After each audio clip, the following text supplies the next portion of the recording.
ବଞ୍ଚିବା ସଂଗ୍ରାମ କରୁଛି ଏକ ବିରଳ ପଶୁ ଯାହାକି ଓଟ। କନ୍ଧମାଳ ଜିଲ୍ଲାର ବାଲିଗୁଡ଼ା ବ୍ଲକ ଅନ୍ତର୍ଗତ ରୁତୁଙ୍ଗିଆ ପଞ୍ଚାୟତର ସୋଲାଗୁଡ଼ା ଗାଁରେ ଏକ ଅଟୋଟି ଯାହାକି ଗୋଟେ ବିଲମାଳ ଭିତରେ ଫସି ରହିଯାଇଛି।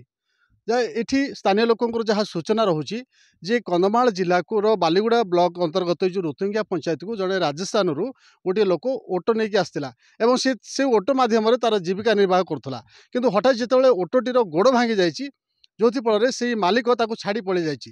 ବର୍ତ୍ତମାନ କିନ୍ତୁ ଅଟୋର ଯେଉଁ ଅବସ୍ଥା ରହିଛି, ବର୍ତ୍ତମାନ ସେଇ ଅଞ୍ଚଳର କିଛି ଗାଁ ଲୋକ ଅଛନ୍ତି, ଯେଉଁ ଗାଁ ଲୋକମାନେ ତାର ଜଗାରଖା କରୁଛନ୍ତି।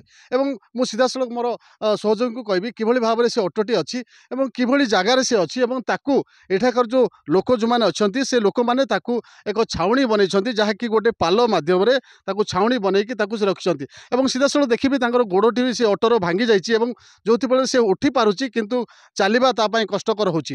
ତ ଏକ ସମ୍ବେଦନଶୀଳ ଘଟଣା ଯାହାକି କନ୍ଧମାଳ ଜିଲ୍ଲାର ଏକ ମାନେ ଅତି ନିର୍ମମ ଘଟଣା, ଯାହାକି ଯଦି ବି ସେ ଗୋଟେ ପଶୁ ଜନ୍ତୁ ହେଉଛି ତଥାପି ତାର ଜୀବନ ଅଛି।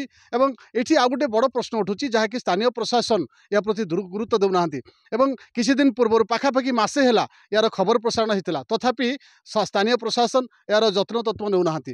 ଏବଂ କିଛି ଦିନ ପୂର୍ବରୁ ବର୍ତ୍ତମାନ ତାଙ୍କର ଏଠି ଯେଉଁ ଅଛନ୍ତି, ଯେଉଁମାନେ ଯେଉଁ ଏଠିକା ଗାଁର ମେମ୍ବର ଅଛନ୍ତି ଏବଂ କିଛି ଲୋକ ଅଛନ୍ତି, ସେ ଯାହାକି ପ୍ରତିକ୍ରିୟା ଦେଉଥିଲେ ସେ ଆମମାନଙ୍କୁ କହୁଥିଲେ ଯେ ବର୍ତ୍ତମାନ ଏଇ ଗାଁରେ ଯେଉଁ ଏଲ୍ଆଇ ଯିଏ ଅଛନ୍ତି, ଯିଏକି ପଶୁ ଚିକିତ୍ସାଳୟ ବିଭାଗ ପକ୍ଷରୁ ଯେଉଁ ଏଲ୍ଆଇ ରୁହନ୍ତି ସେ ଏଲ୍ଆଇ ନାହାନ୍ତି, ଯେଉଁଥିଫଳରେ ଏଇ ପଶୁଟି ସେବା ପାଇବାରୁ ମଧ୍ୟ ବଞ୍ଚିତ ରହୁଛି।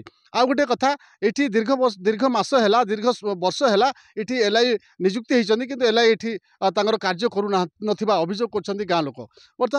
ବର୍ତ୍ତମାନ ଏଇ ଯେଉଁ ଘଟଣାଟି ଯାହାକି ଏଇ ସହରରେ ଏକ ବିରଳ ପଶୁ ଦେଖିବା ପାଇଁ ଏଠି ଲୋକ ବି ଭିଡ଼ ଜମୁଛି ଏବଂ ଏହାର ଯେଉଁ ଯତ୍ନ ତତ୍ତ୍ୱ ନେଉଛନ୍ତି ଏ ବାବଦରେ ଯେଉଁ ଏଗ୍ରିକଲଚର ଡିପାର୍ଟମେଣ୍ଟର କିଛି ଜଣେ କର୍ମଚାରୀ ଆସିଥିଲେ ଏବଂ ତାଙ୍କୁ ସେ ଦେଖିଥିଲେ ଏବଂ କହିଥିଲେ ଯେ ଏହାର ଯତ୍ନ ତତ୍ତ୍ୱ ନିଅ ବୋଲି।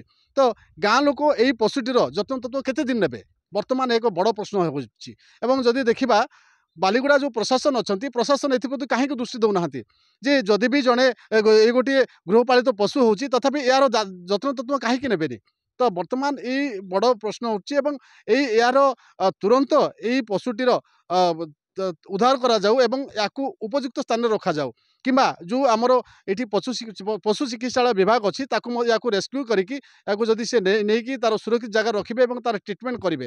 ତ ବର୍ତ୍ତମାନ ଏଇ ଯେହେତୁ ଗ୍ରୀଷ୍ମକାଳ ଅଛି, ଏଠି ପାଣି ନାହିଁ, ଯେତେବେଳେ ଗ୍ରୀଷ୍ମ ସରିଯିବ ଯେଉଁ ବର୍ଷା ସମୟ ଆସିବ ତାହେଲେ ଏଠି ରହିବାର ମୁସ୍କିଲ ହେଇଯିବ ଏବଂ ଏଇ ବିରଳ ପଶୁଟିର ଜୀବନ ମଧ୍ୟ ଚାଲିଯିବାର ସମ୍ଭାବନା ରହିଛି। କନ୍ଧମାଳ ଜିଲ୍ଲା ରୁତୁଙ୍ଗିଆ ସୋଲାଗୁଡ଼ାରୁ ତାପସ କୁମାର ନାୟକ, MBC TV।